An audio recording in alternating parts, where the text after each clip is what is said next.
Započinje festival Treće uho s predavanjem na engleskom Japan, Religion and Society na sveučilišnom kampusu, a nakon toga kviz Što znate o Japanu u kafe baru Living Room.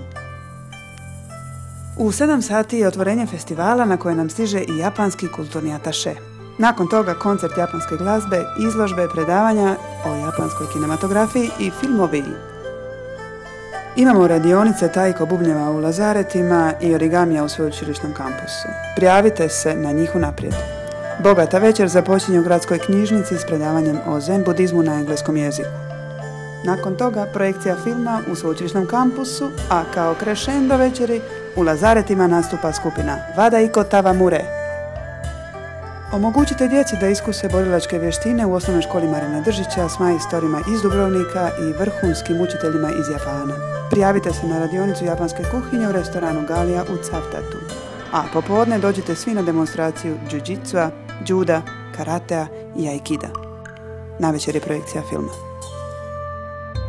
Sensei Shimamoto Katsuhi Shihan uvodi vas u preljepi svijet kaligrafije. Navečer u sveučilišnom kampusu će nam profesor Marko Tokić predočiti kako je to umijeće imalo odjeka u modernoj umjetnosti. A nakon toga slijedi zatvaranje festivala uz film.